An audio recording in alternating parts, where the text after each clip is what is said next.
السلام علیکم ورحمۃ اللہ وبرکاتہ۔ الحمد للہ رب العالمین والصلاة والسلام علی رسولہ الکریم وعلی آلہ وصحبہ ومن سار علی نہجہ الی یوم الدین وسلم تسلیما کثیرا، اما بعد۔ کل ہم نے سورۃ بقرہ کی آیت نمبر 282 لی تھی، جو آیت الدین کے نام سے جانی جاتی ہے، کہ جس میں اللہ نے قرض کے بعض احکامات کا ذکر کیا ہے۔ اعوذ باللہ من الشیطان الرجیم، یا ایہا الذین آمنوا، اے وہ لوگو جو ایمان لائے ہو، اذا تداینتم بدین،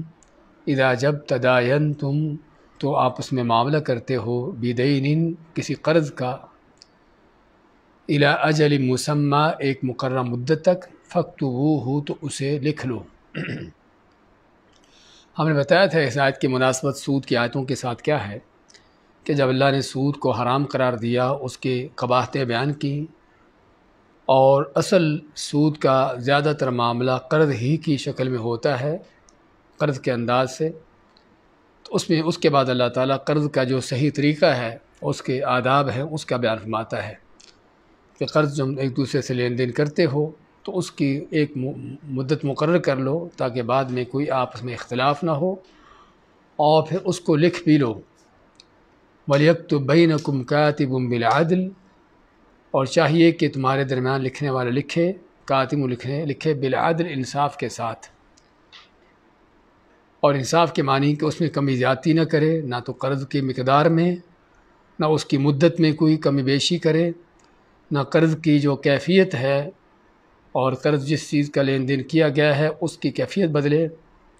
اور نہ ہی کوئی اور ایسی چیز کہ جس سے معاملات میں کوئی اونچ نیچ ہو سکتی ہے، ایسی چیز نہ ہونے پائے، بلکہ صحیح طریقے سے لکھے۔ وَلَا يَأْبَ كَاتِبٌ أَن يَكْتُبَ كَمَا عَلَّمَهُ اللَّهُ فَلْيَكْتُبْ، اور کاتب لکھنے والا جو ہے اس کو انکار نہیں کرنا چاہیے لکھنے سے، بس اسے چاہیے کہ لکھے جیسے اللہ نے اس کو علم دیا ہے۔ یعنی اللہ تعالیٰ کی اس علم کی نعمت کا تقاضا یہ ہے کہ بندوں کی خدمت کی جائے، ان کا یعنی کہ اس طرح کے ضرورت کے وقت ان کا ساتھ دیا جائے، اور مزید یہ بھی کہ کما علمہ اللہ کے اندر یہ معنی بھی کہ اللہ تعالیٰ نے اس کو جو صحیح علم دیا ہے اسی علم کے مطابق وہ یہ کام کرے۔ وَلْيُمْلِلِ الَّذِي عَلَيْهِ الْحَقُّ، اور جس پر حق ہے یعنی جو قرض لینے والا ہے اس کو اللہ ماتا ہے کہ وہ لکھوائے۔ یملیل کے معنی املا کروائے، لکھوائے، وہ شخص جس پر حق ہے یعنی جو قرض لینے والا ہے، تاکہ یہ نظام بھی ختم ہو جائے کہ کون لکھوائے اور کون نہ لکھوائے۔ وَلْيَتَّقِ اللَّهَ رَبَّهُ وَلَا يَبْخَسْ مِنْهُ شَيْئًا، اور اسے چاہیے کہ ڈرے اللہ تعالیٰ سے جو اس کا رب ہے، اور اس میں کوئی کمی نہ کرے، کیونکہ عموماً لکھوانے والا جو قرض لینے والا ہے، ہاں اس سے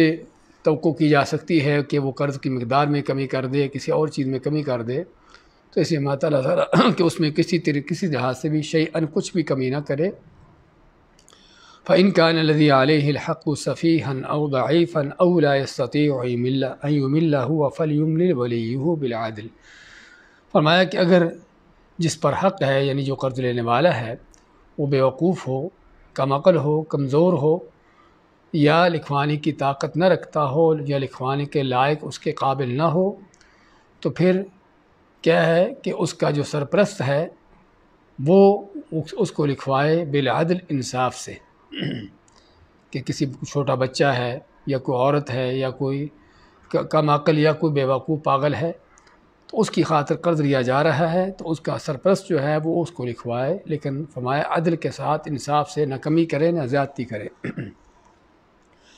اور تیسرا حکم یہ دیا گیا قرض کے حوالے سے، وَاسْتَشْهِدُوا شَهِيدَيْنِ مِن رِجَالِكُمْ، اور اپنے مردوں میں سے، دو مردوں میں سے، اپنے یعنی مسلمان دو مردوں میں سے ان کو گواہ بناؤ۔ فَإِن لَّمْ يَكُونَا رَجُلَيْنِ، اگر دو آدمی نہ ہوں، فَرَجُلٌ وَامْرَأَتَانِ، تو ایک آدمی اور دو عورتیں، ممن ترضون من الشہداء، ان میں سے جن کو تم پسند کرتے ہو گواہوں میں سے، یعنی وہ گواہ مرد ہوں یا عورتیں ہوں، اگر دونوں مرد مل جائیں، اگر دو مرد نہ ملے تو ایک مرد اور دو عورتیں ہو جائیں، تو جن کو تم پسند کرتے ہو، اور پسند کرنے کا معنی پہلی بات ہے کہ مسلمان ہوں، اور دوسرا یہ کہ دیندار ہوں، فاسق و فاجر نہ ہوں، جھوٹے دغاباز دھوکے باز نہ ہوں۔ ان تضل احداہما، دو عورتوں کیا مقرر کی گئیں کہ اگر ایک عورت بھول جاتی ہے فتذکر احداہما الاخری، تو ان میں سے جو دوسری ہے وہ یاد دلائے۔ ولا یأبی الشہداء اذا ما دعوا، اور نہ انکار کریں گواہ جب بھی ان کو بلایا جائے، چاہے وہ بلایا جائے گواہی قائم کرنے کے لیے، گواہ بننے کے لیے، یا گواہی ادا کرنے کے لیے۔ ولا تسأموا ان تكتبوه صغيرا او كبيرا الى اجله، اور نہ تم اکتاؤ کہ تم لکھو اس کو، وہ تھوڑا ہو یا زیادہ ہو، اس کی مقررہ مدت تک۔ ذالکم اقسط عند اللہ واقوم للشہادہ، ہاں یہ وہ چیز ہے کہ جو اللہ تعالیٰ کے ہاں زیادہ انصاف پر مبنی ہے اور گواہی قائم کرنے کے لیے زیادہ بہتر ہے۔ وَأَدْنَىٰ أَلَّا تَرْتَابُوا، اور زیادہ قریب ہے کہ تم کسی شک میں نہ پڑو۔ یعنی یہ تینوں چیزیں کیوں حکم دیا گیا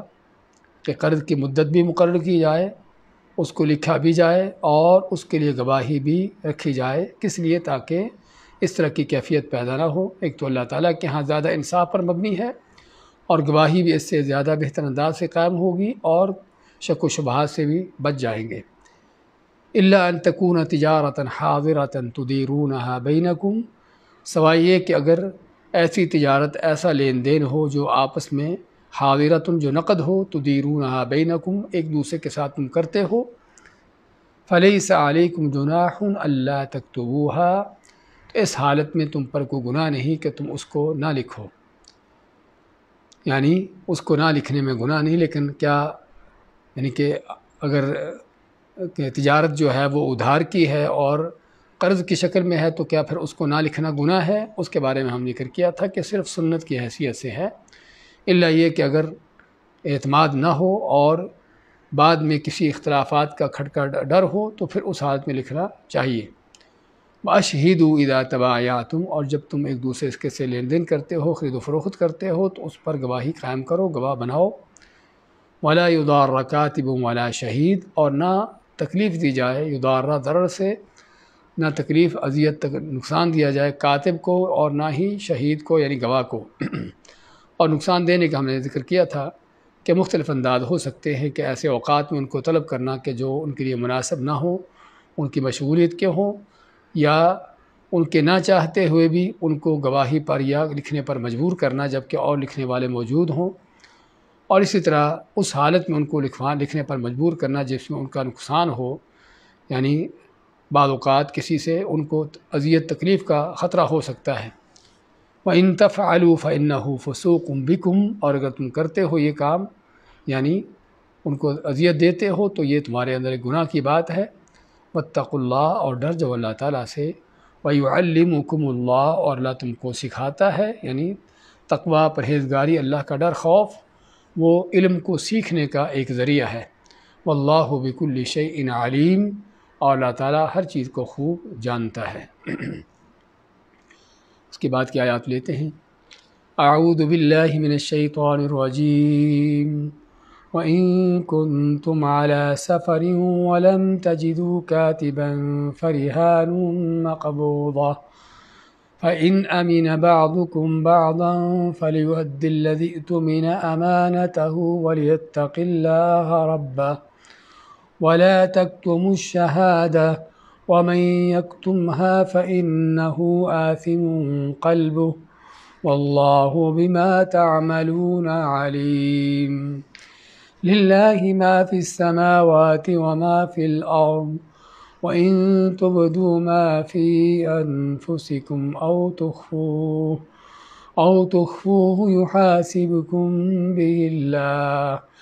فَيَغْفِرُ لِمَن يَشَاءُ وَيُعَذِّبُ مَن يَشَاءُ وَاللَّهُ عَلَى كُلِّ شَيْءٍ قَدِيرٌ۔ وَإِن كُنتُمْ عَلَى سَفَرٍ، اور اگر تم سفر کی حالت میں ہو یا سفر پر ہو، وَلَمْ تَجِدُوا، اور نہ پاؤ تم، کاتباً کو لکھنے والا، فَرِهَانٌ مَّقْبُوضَةٌ، فَرِهَانٌ پس گروی چیزیں ہوں، مقبوضہ قبضے میں دی ہوئی، حوالے کی ہوئی، فَإِنْ أَمِنَ بَعْضُكُمْ بَعْضًا، پس اگر تم امن میں ہو جاؤ، یعنی اعتبار کر لو، امن سے مراد نہیں، اعتبار کر لو بعضکم بعضاً ایک دوسرے پر، فلیؤدی الذی اؤتمن امانتہ، فلیؤدی پس ادا کر دے الذی وہ شخص اؤتمن جس کے پاس امانت رکھی گئی ہے، جسے امانت دار بنایا گیا ہے، وہ ادا کر دے امانتہ اپنی امانت کو، ولیتق اللہ ربہ اور اسے چاہیے کہ ڈرے اللہ تعالیٰ سے جو اس کا رب ہے، ومن یکتمھا اور جو اس کو چھپاتا ہے فإنہ آثم قلبہ پس یہ وہ شخص ہے آثم گناہگار ہے قلبہ اس کا دل کہ جس کا دل گناہگار ہے، واللہ بما تعملون علیم اور بے شک اللہ تعالیٰ جو تم کرتے ہو اس کو خوب جانتا ہے۔ للہ ما فی السماوات وما فی الارض اللہ تعالیٰ ہی کے لیے ہے جو کچھ آسمانوں اور جو کچھ زمین میں ہے، وَإِن تُبْدُوا اور اگر تم ظاہر کرو ما فی انفسکم جو تمہارے دلوں میں ہے، ما فی جو ہے انفس جمع نفس کی اور اس کے معنی دل، او تخفوہ یا اس کو تم چھپاتے ہو، ظاہر کرتے ہو یا اس کو چھپاتے ہو، یحاسبکم بہ اللہ یحاسبکم محاسبہ کرے گا، حساب لے گا اللہ تعالیٰ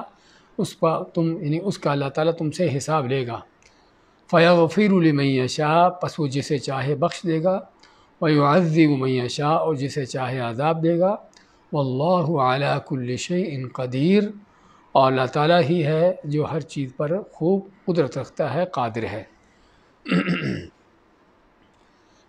سورۃ بقرہ کی آیت نمبر 283 اور 284 کی تلاوت اور ترجمہ پیش کیا گیا ہے۔ فرماتا اللہ تعالیٰ وَإِن كُنتُمْ عَلَىٰ سَفَرٍ وَلَمْ تَجِدُوا كَاتِبًا فَرِهَانٌ مَقْبُوضَةٌ اور اگر تم سفر کی حالت میں ہو اور تم کسی لکھنے والے کو نہیں پاتے، کوئی لکھنے والا نہیں ملتا، تو پھر کیا ہے، ریحان گروی چیز ہو، گروی چیزیں ہوں یا گروی رکھی جائے چیز، مقبوضہ جو قبضہ میں دی ہوئی، حوالے کی ہوئی۔ یہ خرید و فروخت کا یا قرض کا ایک دوسرا انداز ہے جو پہلی آیت کے اس کے علاوہ یا اس سے بڑھ کر ہے، اور وہ کیا ہے کہ پچھلی آیت میں ہم نے جو پڑھی تھی اس میں اللہ تعالیٰ نے حکم دیا تھا کہ قرض تم ایک دوسرے سے لیتے ہو تو اس کی مدت بھی مقرر کر دو اور اس کو لکھ بھی لو اور اس پر گواہ بھی مقرر کر لو، لیکن بعض اوقات یہ چیزیں میسر نہیں ہوتی، لکھنے والا نہیں ملتا، یا لکھنے کے لیے کوئی چیز نہیں ملتی کہ کس سے لکھا جائے، اور اسی طرح گواہ بھی بعض اوقات نہیں ہوتے۔ لیکن یہاں پر ان کنتم علی سفر اگر تم سفر کی حالت میں ہو تو کیا یہ حکم صرف سفر کے لیے خاص ہے، یا کہ سفر کا حکم صرف اس لیے بیان کیا گیا ہے، یا سفر کا ذکر صرف اس لیے کیا گیا ہے کیونکہ عموماً جو ہے گواہوں کا نہ ملنا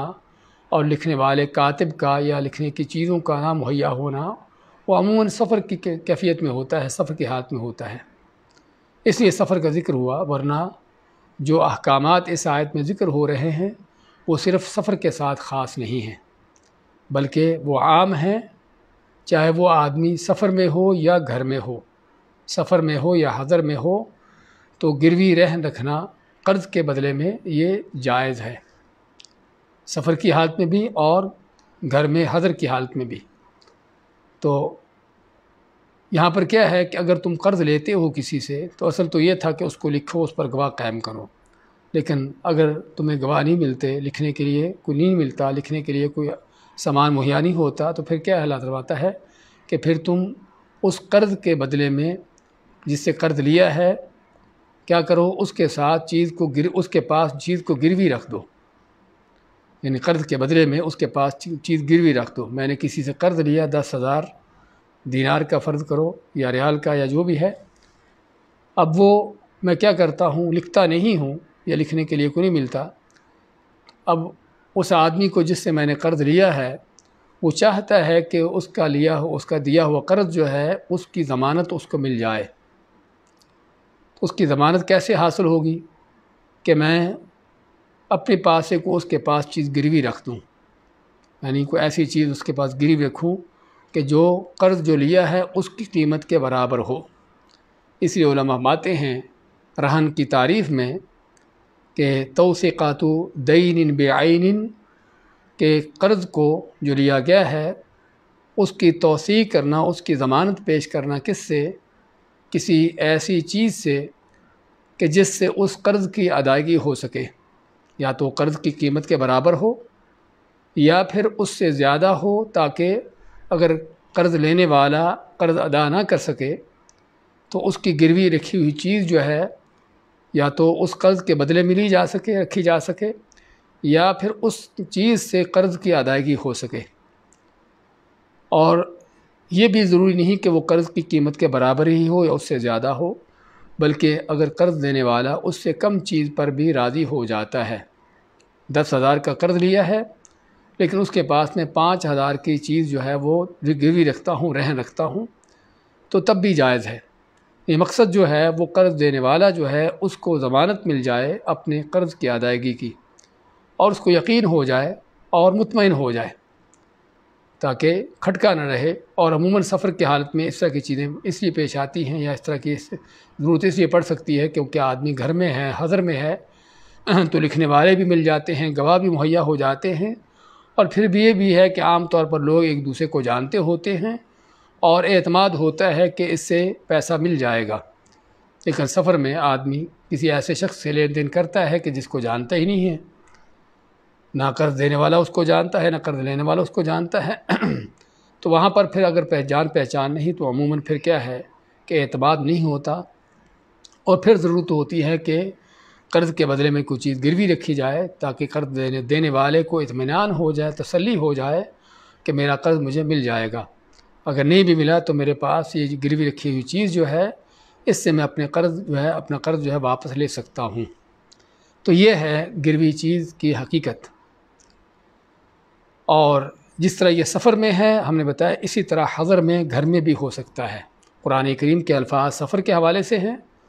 اور خود رسول کریم صلی اللہ علیہ وسلم نے اس کی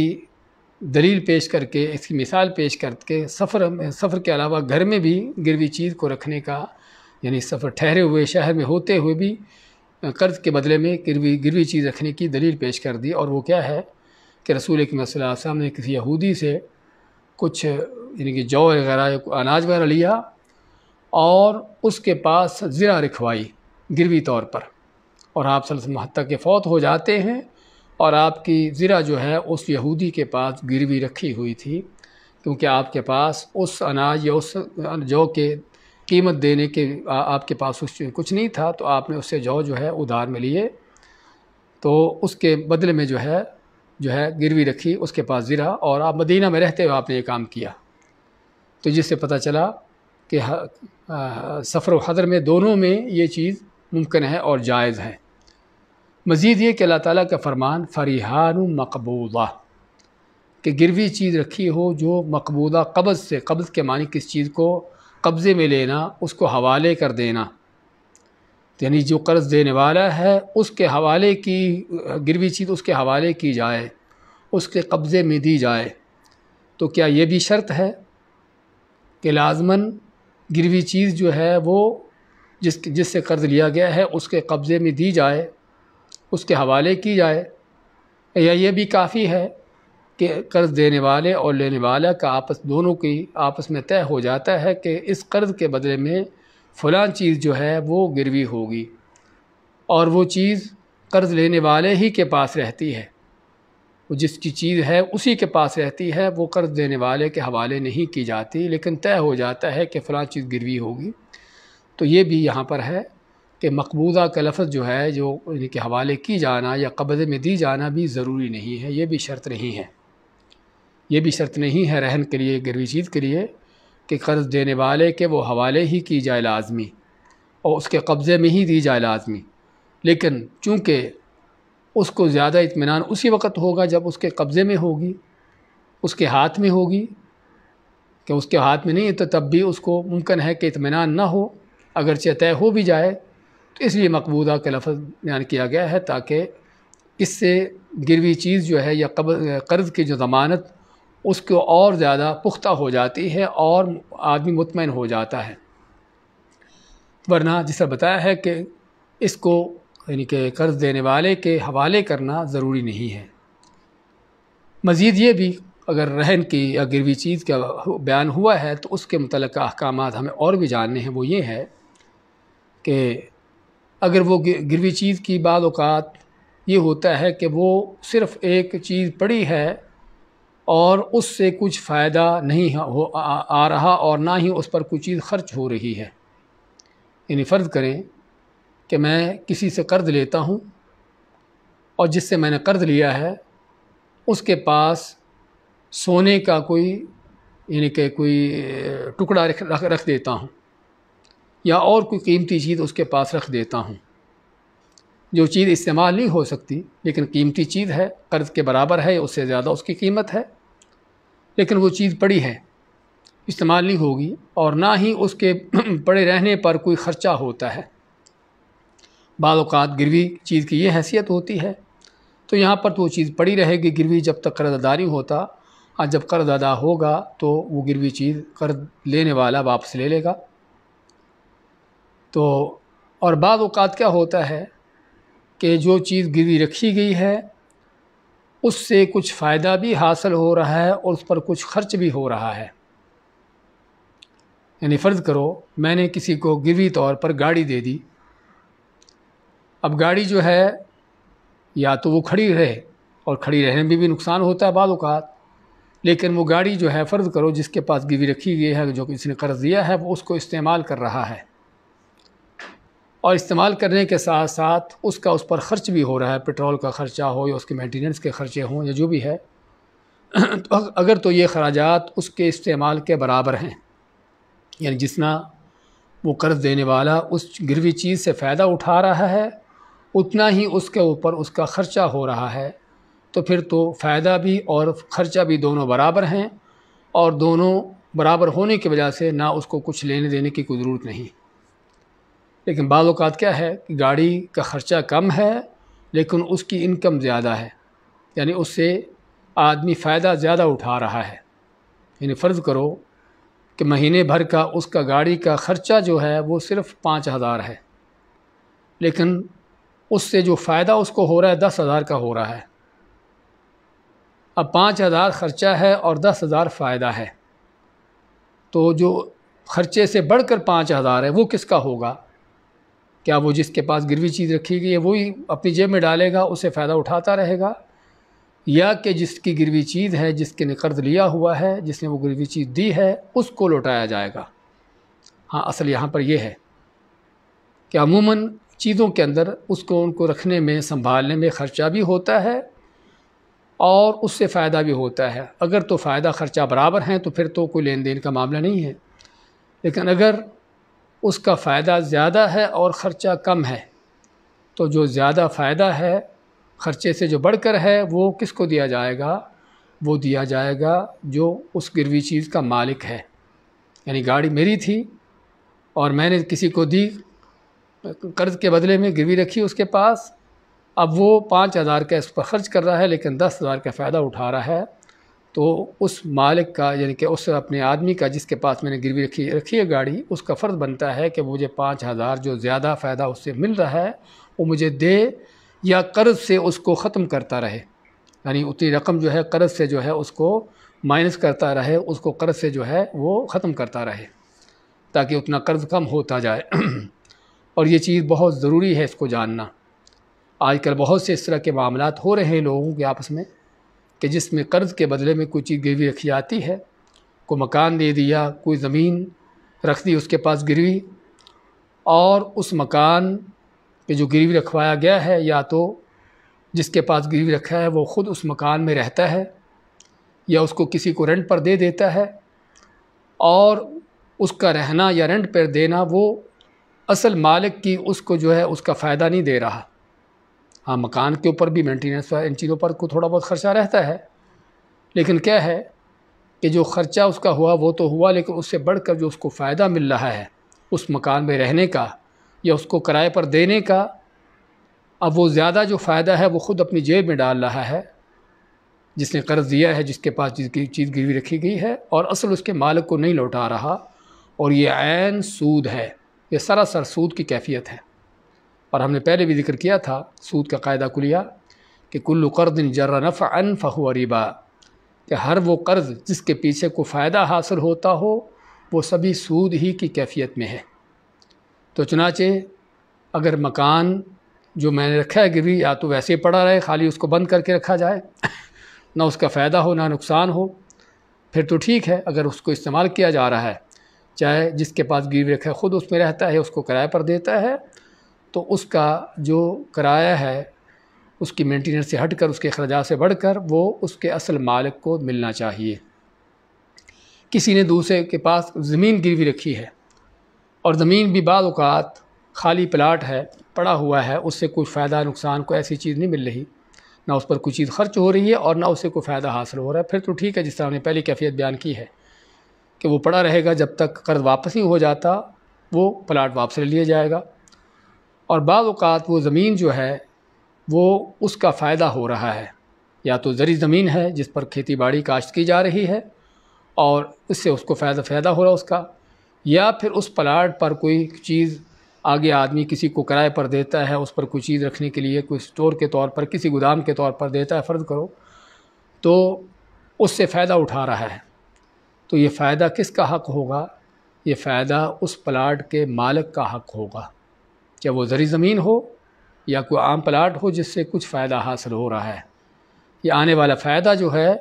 وہ اس کے مالک کا حق ہوگا۔ ہاں زرعی زمین ہے تو اس پر اخراجات بھی ہوں گے، کھیتی باڑی کرنے کے، بیج بونے کے، ان چیزوں کے، تو اخراجات سے بڑھ کر جو اس کا فائدہ ہے وہ اس کے اصل مالک کا حق ہے، جس کی وہ زمین ہے، جس نے وہ چیز گروی رکھی ہے۔ اگر اس کا وہ نہیں دیا جا رہا، زیادہ فائدہ جو خود سے ہو رہا ہے، تو یہ بھی سراسر سود کی کیفیت ہے۔ تو ان چیزوں کو جاننے کی ضرورت ہے، کیونکہ ہمارے بہت سے لوگ اس طرح کی قباحتوں میں پڑے ہیں اور ان کا شکار ہیں۔ تو ماتا اللہ تعالیٰ ان کنتم علی سفر، اگر تم سفر کی حالت میں ہو، ولم تجدوا کاتبا، اور تمہیں لکھنے والا نہیں ملتا، فرہان مقبوضہ، تو پھر گروی چیز رکھی جائے، رہن رکھی جائے، مقبوضہ جو قبضے میں دی گئی ہو، حوالے کی گئی ہو۔ فإن أمن بعضكم بعضا فليؤد الذي اؤتمن امانته، پس اگر تم ایک دوسرے پر، امینہ کے معنی یہاں پر اعتبار کے ہیں، اور امن سے ہے یعنی ایک دوسرے سے آدمی یعنی کہ بے خطر ہو، اس کو کوئی خطرہ خوف نہ ہو دوسرے سے کہ میرا یعنی پیسہ کھا جائے گا، قرض واپس نہیں کرے گا یا جو بھی ہے، تو اللہ فرماتا ہے فإن أمن بعضكم بعضا، اگر تم کو ایک دوسرے پر اعتبار ہے، فلیؤد الذی اؤتمن امانتہ، تو جس کے پاس امانت رکھی گئی ہے، جس کو امانت دار بنایا گیا ہے، وہ اپنی امانت کو واپس کرے۔ کیا معنی ہے اس کا؟ کہ بعض اوقات ہوتا ہے کہ قرض لین دین کرتے ہوئے یعنی کہ دو آدمی ایک دوسرے کو جانتے پہچانتے ہیں، ان کو ایک دوسرے پر اعتماد ہے، اور پھر اس رہن کی گروی چیز رکھنے کی ضرورت نہیں پڑتی۔ میں اپنے کسی دوست سے کہ جس کے ساتھ ایک اچھا تعلق ہے میرا، اس سے میں قرض لیتا ہوں اور مجھے قرض دے دیتا ہے بغیر کسی ضمانت کے، بغیر کسی گروی چیز رکھے کے، تو پھر کیا ہے؟ اللہ فرماتا ہے کہ اگر تم کو ایک دوسرے پر اعتماد ہے تو پھر کیا ہے کہ جس کے پاس امانت رکھی گئی ہے، جس کو امانت دار بنایا گیا ہے، یہاں پر امانت دار کون بن رہا ہے؟ کہ جس نے قرض لیا ہے، کیونکہ اس کے پاس قرض کیا ہے؟ امانت ہے۔ تو فرمایا کہ جس کے پاس امانت رکھی گئی ہے، یعنی جس نے قرض لیا ہے، اس کو کیا چاہیے؟ فلیؤدی، اسے چاہیے کہ ادا کر دے، الذی، وہ شخص، اؤتمن، جسے امانت دار بنایا گیا ہے، امانت، اپنی امانت کو واپس کر دے، اپنے وقت کے مطابق جو طے ہوا ہے، مدت کے مطابق جو طے ہوئی ہے، اور جس طرح سے وہ قرض تھا، جو اس کی کیفیت تھی، اسی انداز سے، کیونکہ امانت کو ادا کرنے کے اندر یہ ساری چیزیں آ جاتی ہیں کہ اس کو اتنی مقدار میں ہی واپس کرنا جتنی لی تھی،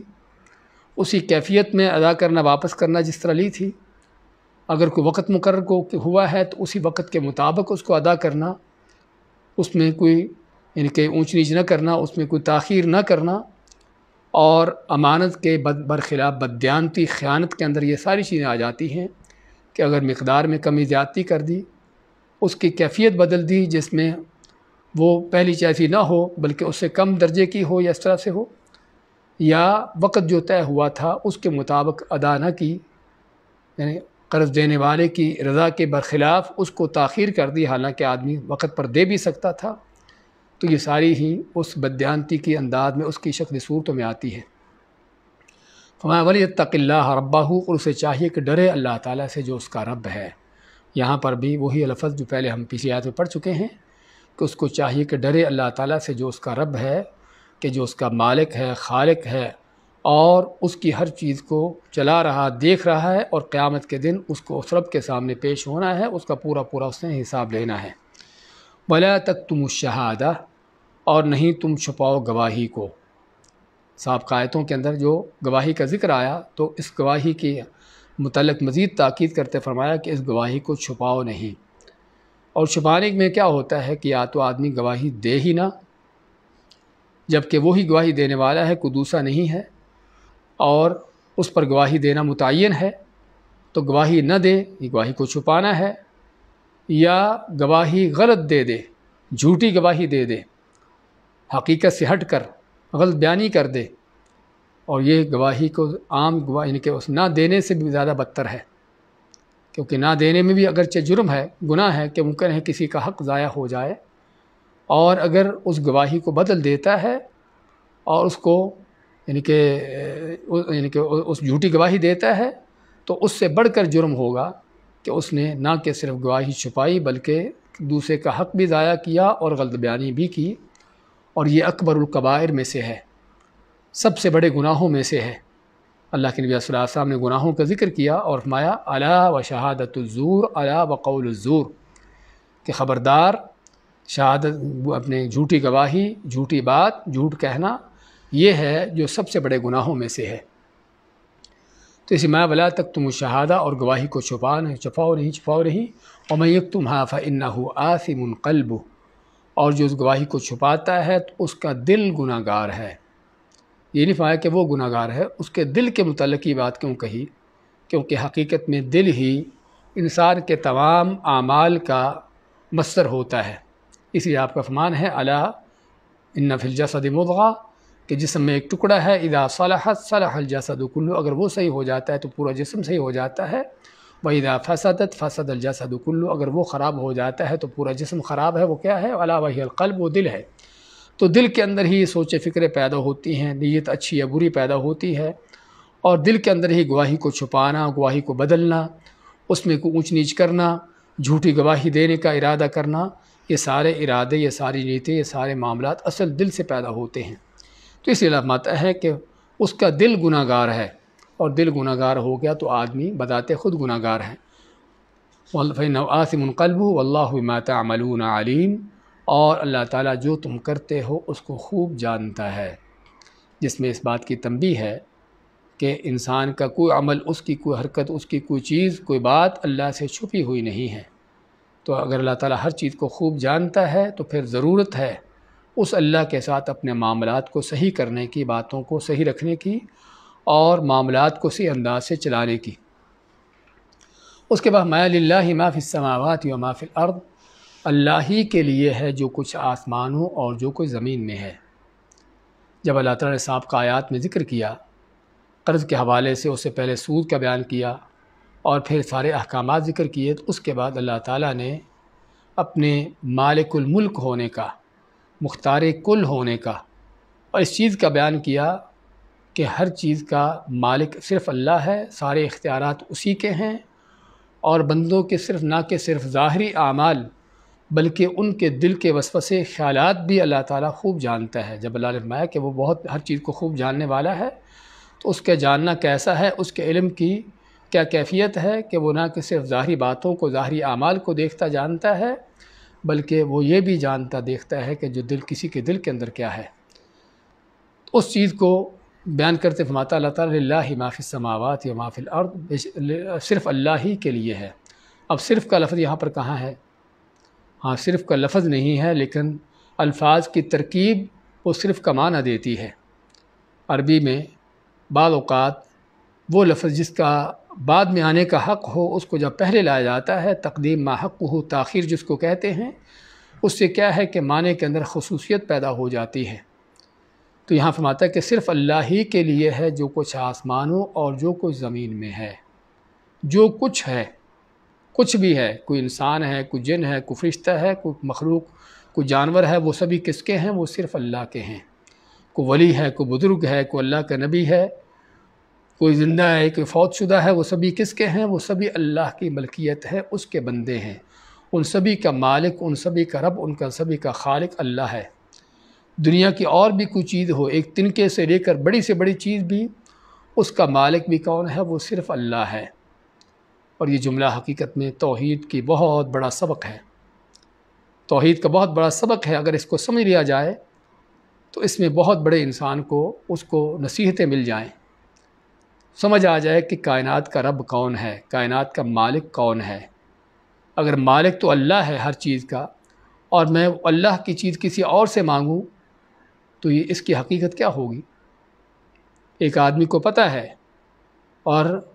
کہ گاڑی فلاں کی ہے، اور وہ گاڑی والا بھی سامنے کھڑا ہے، اور پھر بھی وہ گاڑی جس کی ہے اس سے ہٹ کر کسی اور سے کہتا ہے کہ یہ گاڑی مجھے دے دو۔ کیا خیال ہے گاڑی کا مالک اس کا کیا رویہ ہوگا، اس کا کیا موقف ہوگا اس موقع پر؟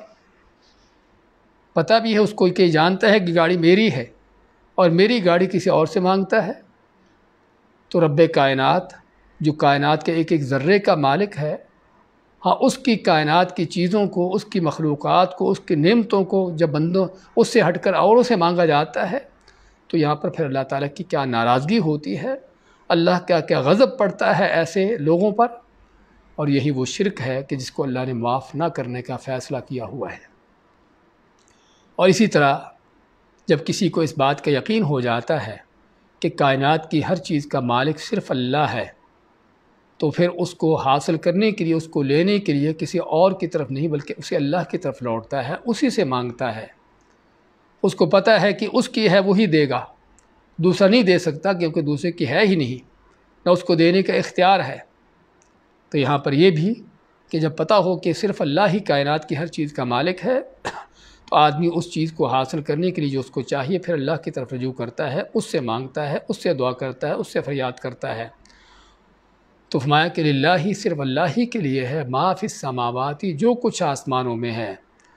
آسمانوں میں جنتیں ہیں، اور سب سے بڑی نعمت اللہ تعالیٰ کی جنت، وہ جنت پھر اسی اللہ سے مانگتا ہے، کسی اور سے امیدیں نہیں رکھتا کہ اس کو فلاں جنت میں پہنچا دے گا۔ وما فی الارض، اور جو کچھ زمین میں ہے وہ سبھی کا سبھی اللہ کے لیے ہے۔ وَإِن تُبْدُوا مَا فِي أَنفُسِكُمْ أَوْ تُخْفُوهُ يُحَاسِبْكُم بِهِ اللَّهُ، اور تم بھی اللہ ہی کے ہو، اور اللہ کے اس لحاظ سے ہو، اس انداز سے ہو کہ تمہارے دل کے ارادے بھی اس اللہ کے علم میں ہیں اور اللہ کے احاطہ میں ہیں، اللہ ان کا سبھی کا احاطہ کیے ہوئے ہے۔ وَإِن تُبْدُوا، اور اگر تم ظاہر کرو، مَا فِي أَنفُسِكُم، جو تمہارے دلوں میں ہے، او تخفوہ، یا اس کو چھپاؤ، اس کو ظاہر نہ کرو، اخفا یخفی، خفیہ سے، کہ اس کو تم چھپاتے ہو یا ظاہر کرتے ہو جو تمہارے دلوں میں ہے، یحاسبکم بہ اللہ، تو اللہ اس پر تمہارا محاسبہ کرے گا، تمہاری اس پر جو ہے اس پر تمہارا اس سے حساب لے گا۔ اس آیت کے حوالے سے صحیح بخاری مسلم کی احادیث وغیرہ میں ہے کہ جب یہ آیت نازل ہوتی ہے تو ابو ہریرہ رضی اللہ تعالیٰ فرماتے ہیں کہ صحابہ اکرام رسول کریم صلی اللہ علیہ وسلم کے پاس آئے اور فرمایا کہ اللہ تعالیٰ نے ہمیں مختلف چیزوں کا حکم دیا، عبادات کا، نماز روزے کا، حج زکوٰۃ کا یا جہاد وغیرہ کا حکم دیا، وہ ہم کر رہے ہیں، لیکن اللہ تعالیٰ یہاں پر یہ فرماتا ہے کہ جو تمہارے دلوں میں ہے اس کو ظاہر کرو یا اس کو چھپاؤ، تو اللہ تعالیٰ اس پر بھی تمہارا محاسبہ کرے گا، اس پر بھی تمہارا حساب لے گا۔ اور یہ وہ چیز ہے کہ جو ہمارے اختیار سے باہر ہے، کیونکہ دل میں کیا کیا خیالات آ جاتے ہیں انسان کے نہ چاہتے ہوئے بھی، تو اب دل کے اس طرح کے خیالات وسوسوں پر کوئی کنٹرول تو نہیں ہے، تو جب انسان کے اختیار نہیں تو پھر ہم کیسے جو ہیں دلوں کے خیالات کو روکیں تاکہ اللہ تعالیٰ کے ہاں مجرم نہ بن سکے، اللہ تعالیٰ ان کا حساب لینا ہے۔ تو صحابہ کے اوپر بڑی چیز گراں گزری، حتیٰ کہ بعض روایتوں میں ہے کہ صحابہ آپ کے پاس آیا اور گھٹنوں کے بل گر پڑے کہ اللہ کے نبی صلی اللہ علیہ وسلم، یہ کتنی بھاری آیت اللہ نے نازل کر دی۔ اور سب سے پہلے تو ہمیں یہاں پر یہ سبق ملتا ہے کہ صحابہ اکرام قرآن کریم کو کس انداز سے پڑھتے اور سنتے تھے۔ ہم میں سے بھی بہت سے لوگوں نے، بلکہ اکثر و بیشتر مسلمان اس طرح کی آیتوں کو سنتے پڑھتے رہتے ہیں۔ پہلی بات تو مانے ہیں کہ پتہ نہیں کہ کیا سن رہے ہیں، وہ بھینس کے سامنے بینسری بجانے کا جو انداز ہوتا ہے نعوذ باللہ، وہ انداز کہ پتہ نہیں کہ اللہ کا قرآن کیا کہتا ہے، اس کا پیغام کیا ہے، کس قدر اللہ کے قرآن سے روگردانی کا، اللہ کے قرآن سے بے وفائی کا انداز ہے۔ اور اگر کسی کو معنی کا پتہ بھی ہے تب بھی کبھی غور فکر کرنے کی، کبھی اس پر سوچ فکر کرنے کی ضرورت پیش نہیں آئی کہ یہ حکم میرے لیے ہے۔ لیکن صحابہ اکرام کا انداز جو ہم بیان کر رہے ہیں کہ بڑے پریشان فکر مند ہوتے ہیں اور آپ کے پاس گھٹنوں کے بل گر پڑتے ہیں آ کر کہ اللہ کے نبی صلی اللہ علیہ وسلم، اللہ تعالیٰ نے ہم پر یہ آیت نازل کر دی کہ ہمارے دلوں کی باتوں کا بھی محاسبہ ہوگا۔ تو آپ نے کیا فرمایا؟ کیا تم اسی طرح سے بات کہنا چاہتے ہو جس طرح تم سے پہلے اہل کتاب نے کہا کہ سمعنا وعصینا، کہ ہم نے سنا تو ہے لیکن مانیں گے نہیں، نافرمانی کریں گے؟ بلکہ کہو سمعنا واطعنا، کہ کہو کہ ہم نے سنا اور اطاعت کی۔ غفرانک ربنا، اے رب ہم تیری بخشش مغفرت چاہتے ہیں، والیک المصیر، اور تیری طرف لوٹنا ہے، بلکہ یہ کہو۔ تو صحابہ اکرام نے آپ کی بات یہ سن کر واقعی اس کو تسلیم کر لیا کہ اللہ نے جو فرمایا ہے وہ ہم اس کو مانتے ہیں، قبول کرتے ہیں، اپنے آپ کو اس کے سامنے جھکاتے ہیں۔ تو روایت حدیثوں میں ہے کہ جب صحابہ نے اس چیز کو مان لیا، قبول کر لیا، اور دل میں ان کے ہاں یہ چیز جانگزی ہو جاتی ہے کہ اللہ کا یہ حکم ہے اور ہمیں ماننا ہے، اللہ تعالیٰ کو اختیار ہے کہ ہماری جس چیز کا بھی چاہے حساب لے لے۔ تو جب صحابہ نے اس چیز کو قبول کر لیا، مان لیا، تسلیم کر لیا، تو اللہ تعالیٰ نے پھر آگے دوسری آیت بھی نازل کر دی۔ کیا فرما دیا؟ لا یکلف اللہ نفسا الا وسعها، کہ اللہ تعالیٰ کسی جان کو، کسی انسان کو، کسی نفس کو ذمہ داری نہیں دیتا مگر اس کی طاقت کے مطابق۔ تو اگر تمہارے دلوں کے خیالات وسوسے تمہارے اختیارات سے باہر ہیں تو پھر اللہ تعالیٰ اس چیز کا تم کو ذمہ دار بھی نہیں ٹھہراتا، پھر اس پر تم سے اللہ تعالیٰ حساب بھی نہیں لے گا۔ اور یہ ہے حقیقت میں اللہ کے احکام کی اتباع کرنے کا، اللہ کے سامنے اپنے آپ کو جھکا دینے کا نتیجہ، کہ جب آدمی چاہے حکم کتنا مشکل بھی کیوں نہ لگتا ہو لیکن اللہ کے اس حکم کے سامنے اپنا سر جھکا دیتا ہے، اس کو تسلیم کر لیتا ہے، تو پھر اللہ تعالیٰ کی طرف سے بھی کیا انعامات ملتے ہیں۔ لیکن جب اس کے سامنے اکڑ جاتا ہے یا اپنی حیل و حجتیں پیش کرنا شروع کر دیتا ہے کہ میں تو کر نہیں سکتا، یہ ہو نہیں سکتا، یہ کیسے ہوگا یا ویسے ہوگا، تو اس وقت پھر اللہ تعالیٰ بھی ایسے بدبختوں پر مارتا ہے جس طرح یہود و نصارہ پر ماری تھی۔ تو اس لیے یہ وہ حقیقت میں منہج ہے صحابہ اکرام کا کہ جو امت کے لیے اللہ تعالیٰ نے اسی وقت سے امت کے لیے قائم کر دیا تھا، جاری کر دیا تھا کہ یہ طریقہ ہونا چاہیے ہر مسلمان کا کہ اللہ کا حکم چاہے جتنا بھی اس کو مشکل گراں کیوں نہ اس کو لگتا ہو، اصل یہ ہے کہ اس کے سامنے جھک جائے، اس کو قبول کر لے۔ تو بات کر رہے تھے اس آیت کے حوالے سے کہ اللہ تعالیٰ کا فرمان للہ ما فی السماوات وما فی الارض ان تبدوا ما فی انفسکم، جو اگر تم ظاہر کرتے ہو جو تمہارے دلوں میں ہے، او تخفوہ، یا اس کو چھپاتے ہو، یحاسبکم بہ اللہ، تو اللہ اس پر تمہارا محاسبہ کرے گا، تمہارا اس پر حساب لے لے گا۔ لیکن اگلی آیت میں آ گیا کہ اللہ تعالیٰ اسی چیز کا ذمہ دار تم کو ٹھہراتا ہے جو تمہارے اختیار میں ہو، جو تم کر سکتے ہو، جس کی تمہاری طاقت نہیں ہے، اللہ اس کا تم کو ذمہ دار نہیں ٹھہراتا۔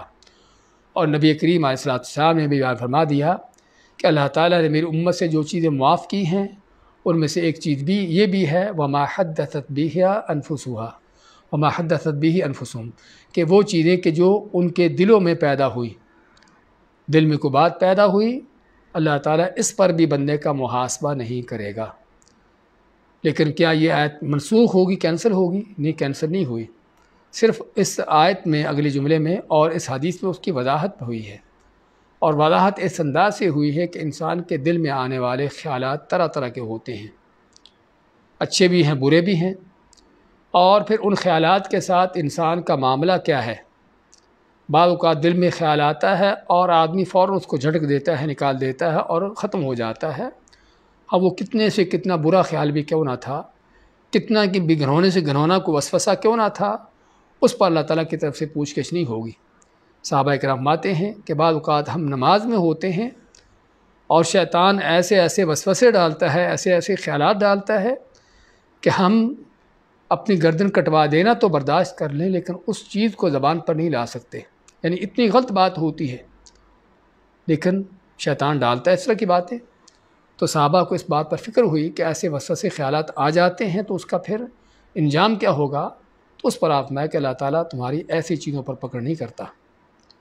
کہ خیالات آتے ہیں، شیطان وسوسے ڈال دیتا ہے اور غلط سے غلط ڈال دیتا ہے، لیکن انسان کے دل میں خیال آیا، اس کو نکال دیا، اس کے ساتھ نہ چلا، تو ایسی چیز پر نہ کوئی پکڑ ہے، نہ کوئی گرفت ہے، نہ اس کا کوئی گناہ ہے۔ لیکن بعض اوقات خیالات آتے ہیں اور آدمی بعض اوقات خیالات خود لاتا ہے، خود جان بوجھ کر سوچ فکر پیدا کرتا ہے دل کے اندر کہ میں یہ کروں یا یہ نہ کروں۔ کسی کو کوئی جرم کرنے کا ارادہ کر لیتا ہے، ایک آدمی فرض کرو شراب پینے کا ارادہ کرتا ہے کہ میں شراب پیوں، دل میں اس کی تمنا پیدا ہوتی ہے، شراب پینے کا ارادہ پیدا ہوتا ہے، اور جب ارادہ پیدا ہو گیا تو اس کے بعد پھر اس کی پلان شروع ہوتی ہے کہ شراب کہاں سے ملے گی، اس کے لیے سوچ فکر کرنا شروع کر دیتا ہے،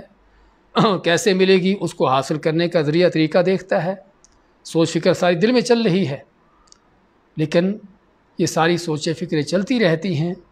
شراب پینے کا ارادہ بھی پیدا ہو گیا، اس کو حاصل کرنے کے لیے سوچ فکر بھی چل رہی ہے،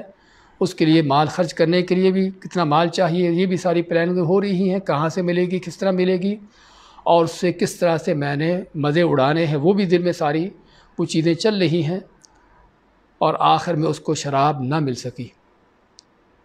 پھر کیا ہے؟ ہاں، پھر اس پر برابر کا یہ جرم لکھا گیا ہے، کیونکہ وہ صرف کوئی خیال نہیں تھا جو آیا اس نے نکال دیا، بلکہ یہ وہ خیال ہے کہ جو دل میں چلتا رہا، جس کے لیے پلاننگیں ہوتی رہیں، اور بلکہ اس کی ممکن ہے ظاہراً کوشش بھی ہوئی ہو، تو یہاں پر مکمل طور پر اس کا گناہ جرم لکھ دیا جاتا ہے،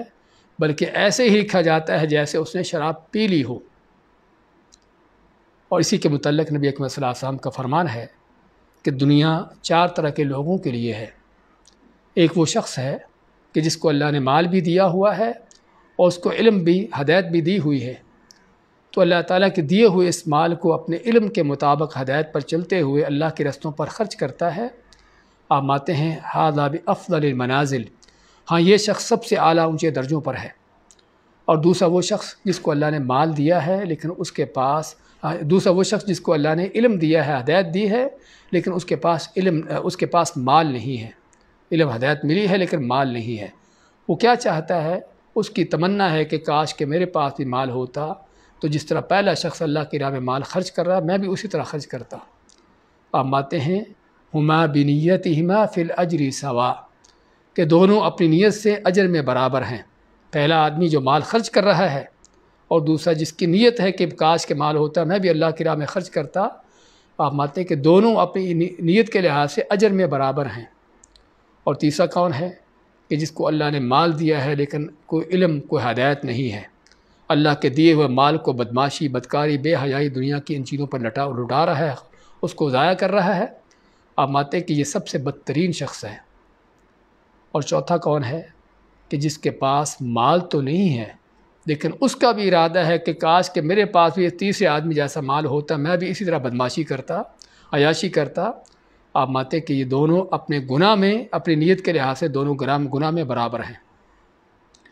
تو جس سے کیا پتہ چلا کہ ضروری نہیں کہ ہر دل کا ارادہ، ہر دل کی نیت جو ہے وہ معاف ہو۔ اب بعض دل کے ارادے وہ بھی ہیں جو انسان کو جہنم میں پہنچانے والے ہیں۔ کفر ایمان کہاں پر ہے؟ وہ دل میں ہی ہوتا ہے۔ ہدایت اور تقوی دل میں ہی ہوتا ہے۔ التقوی ہا ہنا، اب دل کی طرف اشارہ کرتے، سینے کی طرف اشارہ کرتے ہیں کہ تقوی یہاں ہوتا ہے۔ تو اس لیے دل جو ہے حقیقت میں وہ انسان کے لیے بہت بڑے خیر اور شر کا مصدر ہے، جس کو ہمیشہ ٹٹولنے کی ضرورت ہے، دیکھنے کی ضرورت ہے۔ تو بات کر رہے تھے کہ بعض اوقات صرف اچھی نیت ہی انسان کے لیے بہت بڑا اس کے اجر و ثواب کا ذریعہ بن جاتی ہے، اگرچہ اس نے عمل نہ بھی کیا ہو، اور بعض کا صرف برا ارادہ ہی، بری نیت ہی انسان کی بربادی، تباہی کا، اس کے جہنم کا جانے کا ذریعہ بن جاتی ہے، کہ جب وہ صرف ارادہ نہیں بلکہ ارادے کے پیچھے کچھ اور بھی تھا۔ تو اس لیے بات کر رہے تھے کہ صرف دل کے خیال آ جانے سے، دل میں کوئی یعنی کہ خیال پیدا ہو جانے سے پکڑ نہیں ہوتی، لیکن جب وہ خیال جو ہے وہ ایک پختہ ارادہ کا، عزم کا شکل اختیار کر لیتا ہے، تو پھر وہ اس پر پکڑ ہوتی ہے، اس پر گرفت ہوتی ہے، جس کے متعلق الزامات و ان تبدوا ما فی انفسکم، اگر تم ظاہر کرو جو تمہارے دلوں میں ہے، او تخفوہ، یا اس کو چھپاتے ہو، یحاسبکم بہ اللہ، اللہ اس پر تمہارا محاسبہ کرے گا، تمہارا اس پر حساب لے گا۔ اور یہاں پر تنبیہ ہے اس بات کی کہ اگر اللہ تعالیٰ دلوں کے خیالات کا بھی محاسبہ کر لے گا تو جو ظاہری اعمال و اقوال ہیں کیا وہ ایسے ہی چھوٹ جائیں گے؟ ان کو کوئی پوچھنے والا نہیں ہوگا۔ بہت بڑی اس بات کی تنبیہ ہے، اور یہ قرآن کا ایک انداز ہے کہ قرآن اس چیز کا بیان کرتا ہے کہ جو عام طور پر لوگ سمجھتے ہوں کہ یہ تو ہو سکتا نہیں، یہ تو نہیں ہوگا، قرآن اس کو بیان کر کے تنبیہ کرتا ہے کہ اگر یہ چیز ہو سکتی ہے تو جو اس سے بڑھ کر چیزیں ہیں وہ پھر لازماً ہوں گی۔ فَيَغْفِرُ لِمَن يَشَاءُ، پس جسے چاہے وہ بخشتا معاف کر دیتا ہے، وَيُعَذِّبُ مَن يَشَاءُ، اور پھر جسے چاہے وہ عذاب دیتا ہے، جس میں اللہ کے مختار کل ہونے کا بیان ہے کہ اگر کائنات کی آسمان و زمین کی چیز ہر چیز کا مالک وہ ہے تو اس پر اختیار بھی اسی کا ہے، وہ جس کو چاہے بخش دے، جس کو چاہے عذاب دے، لیکن اس کی بخشش اور عذاب ایسے کسی اندھے کی لاٹھی نہیں، بلکہ وہ بھی اللہ تعالیٰ کے عظیم علم کے ساتھ، حکمت کے ساتھ ہوتے ہیں، اور اللہ تعالیٰ کس کو بخشتا ہے تو جانتا ہے کہ یہی وہ بخشش کے لائق ہے، اور جس کو عذاب دیتا ہے تو اس لیے دیتا ہے کیونکہ وہ عذاب پانے کا حقدار تھا۔ واللہ علی کل شیء قدیر، اور پھر اللہ کے مزید اللہ نے اپنے قادر مطلق ہونے کا بیان کر دیا۔ پہلے مالک الملک ہونے کا بیان کیا، پھر مختار کل ہونے کا بیان کیا کہ اختیارات بھی کائنات کے اندر صرف اسی کے ہیں، وہی جس کو چاہے بخشے، جس کو چاہے وہ عذاب دے۔ اللہ تعالیٰ کے اس حکم فیصلے پر کسی کو اعتراض کرنے کا، کسی کو اس کے پیچھا کرنے کا حق نہیں ہے، اور پھر وہ قادر مطلق بھی ہے، جو چاہے کر دیتا ہے، کرتا ہے، اس کو کوئی روکنے ٹوکنے والا، پوچھنے والا بھی کوئی نہیں۔ واللہ علی کل شیء قدیر، اور اللہ تعالیٰ ہر چیز پر قادر ہے۔ اور یہ وہ جملہ قرآن کریم کا جس کو ہم قرآن کریم کے مختلف جگہوں پر پڑھتے ہیں، صرف پڑھنے کے لیے نہیں بلکہ ایمان اور عقیدے کا ہے، توحید کا ہے، کہ انسان جب اللہ تعالیٰ کو ہر چیز پر قادر سمجھ لیتا ہے تو پھر یہ یقین پیدا ہو جانا چاہیے کہ واقعی اللہ ہر چیز کر سکتا ہے، صرف کسی ایک کافر کو نہیں، کہ صرف کسی ایک کافر ملک کو نہیں، کہ صرف ایک کافر لشکر فوج کو نہیں، بلکہ دنیا جہان کے ظالموں کافروں کو ایک لمحے سے پہلے رگڑ سکتا ہے، مٹا سکتا ہے۔ ہاں، یہ اللہ تعالیٰ کے قادر ہونے پر ایمان جب آدمی کے دل میں آ جاتا ہے تو پھر آدمی ناممکن ہے کہ اس اللہ کو چھوڑ کر کسی اور کی طرف جھکے، ان سے فریادیں کرے۔ دوبارہ دیکھیں آج کی آیتیں۔ وَإِن كُنتُمْ عَلَىٰ سَفَرٍ، اور اگر تم کے سفر میں ہو، وَلَمْ تَجِدُوا كَاتِبًا فَرِهَانٌ مَقْبُوضًا، اور تمہیں کوئی لکھنے والا نہیں ملتا، تو پھر گروی چیزیں ہیں جو قبضے میں دی جائیں، حوالے کر دی جائیں۔ فَإِنْ أَمِنَ بَعْضُكُمْ بَعْضًا، پس اگر تم کو ایک دوسرے پر اعتماد ہو جائے، فَلْيُؤَدِّ الَّذِي اؤْتُمِنَ أَمَانَتَهُ، پس ادا کر دے وہ شخص جسے امانت دار بنایا گیا تھا، اپنی امانت کو ادا کر دے۔ وَلْيَتَّقِ اللَّهَ رَبَّهُ، اسے چاہیے کہ ڈرے اللہ تعالیٰ سے جو اس کا رب ہے۔ وَلَا تَكْتُمُوا الشَّهَادَةَ، اور نہ تم چھپاؤ گواہی کو۔ وَمَن يَكْتُمْهَا، اور جو چھپاتا ہے اس کو گواہی کو، فَإِنَّهُ آثِمٌ قَلْبُهُ، پس اس کا دل گناہگار ہے۔ وَاللَّهُ بِمَا تَعْمَلُونَ عَلِيمٌ، اور جو تم کرتے ہو اللہ تعالیٰ اس کو خوب جانتا ہے۔ لِلَّهِ مَا فِي السَّمَاوَاتِ وَمَا فِي الْأَرْضِ، صرف اللہ ہی کے لیے ہے جو کچھ آسمانوں اور جو کہ زمین میں ہے۔ وَإِن تُبْدُوا مَا فِي أَنفُسِكُمْ، اور اگر تم ظاہر کرتے ہو جو تمہارے دلوں میں ہے، اور تخفوہ، یا اس کو چھپاتے ہو، یحاسبکم بہ اللہ، تو اللہ اس پر تمہارا محاسبہ کرے گا۔ فیغفر لمن یشاء، پس وہ بخش دے گا جسے چاہے، ویعذب من یشاء، اور عذاب دیتا ہے جس کو چاہتا ہے۔ واللہ علی کل شیء قدیر، اور اللہ تعالیٰ ہر چیز پر خوب قادر ہے۔ بارک اللہ فیک۔